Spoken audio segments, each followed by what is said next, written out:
Hey guys, so today's video is a video I did not plan on putting out, but I have tried to film 3 other videos and they all went horribly wrong. I tried to film one with the 1/16 scale eRevo and I actually broke a part. I didn't know I broke, so I had to stop filming. That was like an hour and a half into the process. I tried to film one with the Axle Rift. Turns out I didn't have the part I thought I had.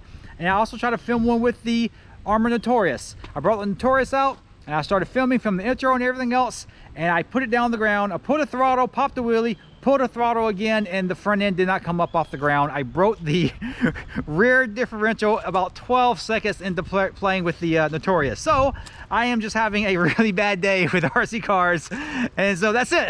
No more RC cars for me today.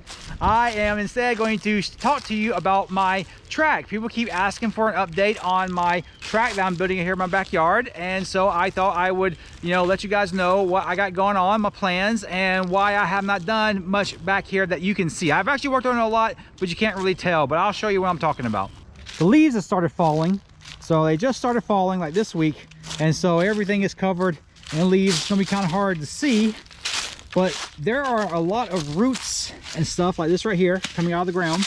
I've dug a lot of these up, but see, a lot of these were not exposed when I first cleared all this out. But since I took as many plants and stuff that I could out of the way, it has started to erode, and you can see there's big roots everywhere. So I'm going to have dirt brought in to fill up these areas. Like this right here, this was not exposed whenever I first started doing all this. This right here was barely under everything. There was a layer of pine straw, a layer of decayed wood. Look at these roots and stuff everywhere, rocks, all that stuff. All this was all covered up, and it was covered up with a bunch of dead plants and dead trees and just all kind of dead pieces of wood. Like you can see right here, that's an old rotted tree, and so the whole surface, everything was covered up with dead plant matter. I came out here and I raked, I scraped, I cleaned it all off as much as I could. I have a lawn sweeper for my lawn tractor, and so I came out here with that thing and I was gathering up as much debris as I could. That thing would fill up in about 8 feet. I drove it for a few seconds and it was time for me to turn around and come and dump out everything I had gathered. And it's just a non-stop battle with the elements out here too, because plants and stuff, all these plants and stuff just grow all the time. This right here, that didn't have these limbs and stuff on there, and I cut it off, and I need to pull it up, but all that started growing, and it's just I had it out here.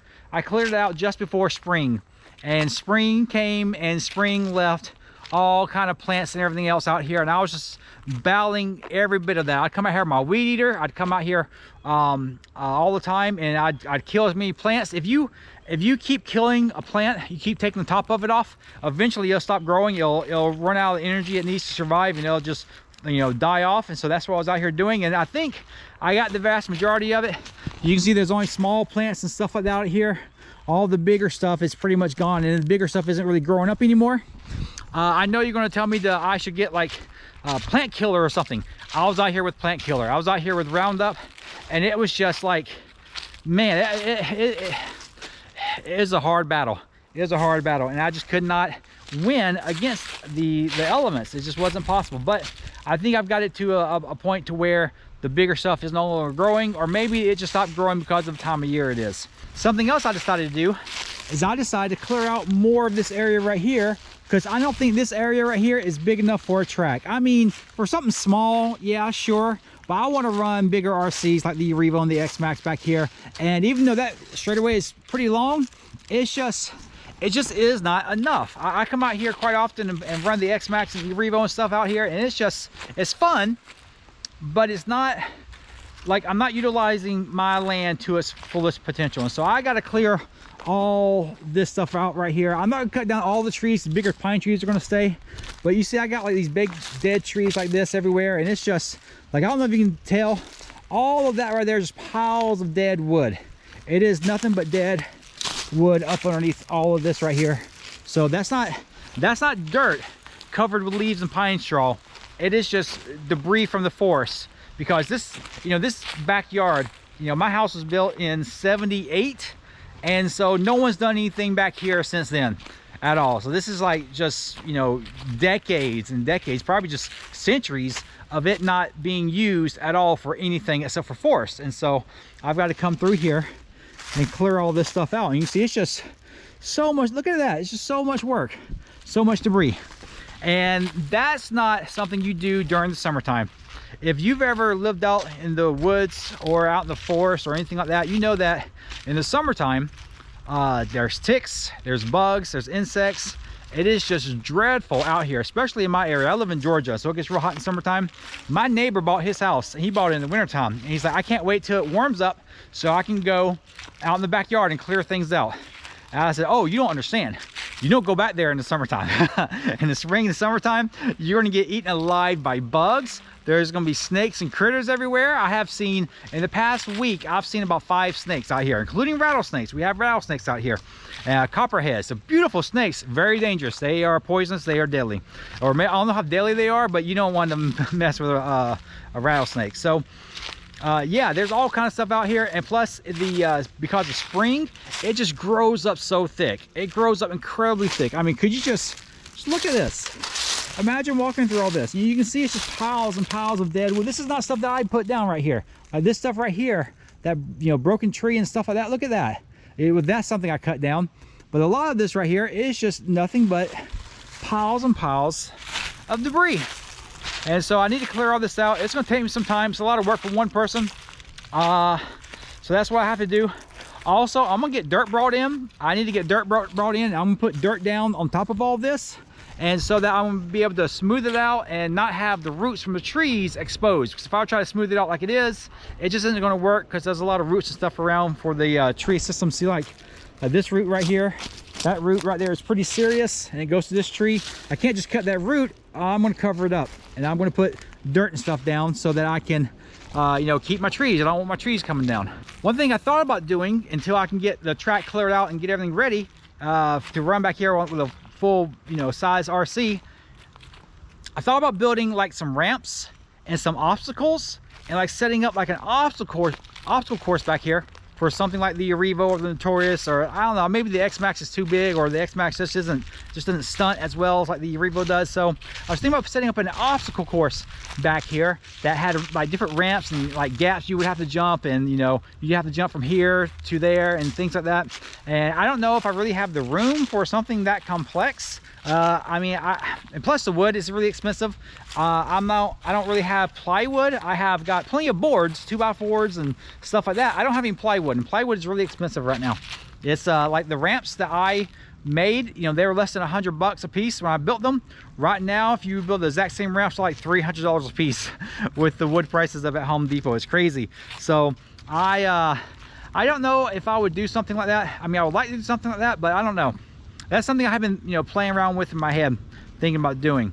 But I do need to get the rest of the stuff cleared out.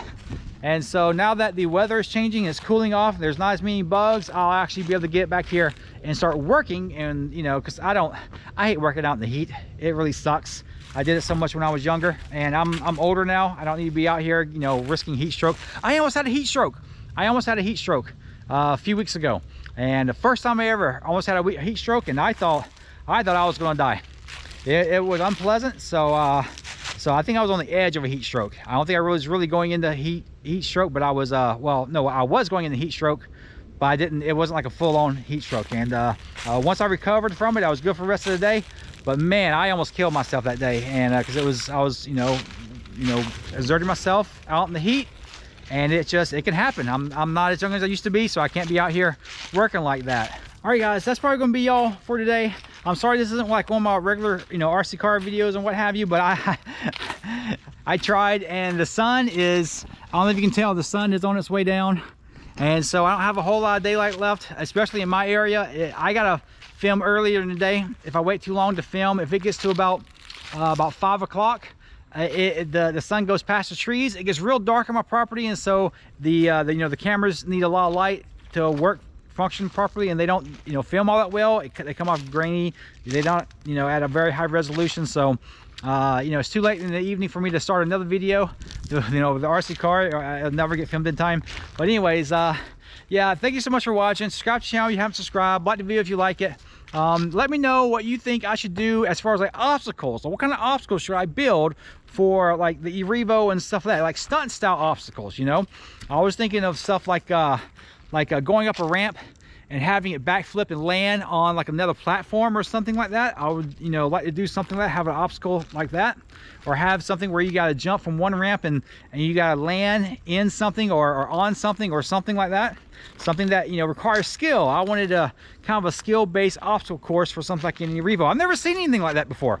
I've never seen anyone build anything like that. I've seen people go to skate parks, stuff like that. I've seen a few obstacle courses for something like crawlers. I've never seen like really a stunt obstacle course. And I think I might build something like that. I don't know. But let me know what you think I should do down in the comments below. But that's all I got for you today, guys. Thank you so much for watching. I was about to say something else. No, screw it. Let's end the video. Thank you so much for watching. Like the video if you like it. Subscribe to the channel, and I will see you guys later.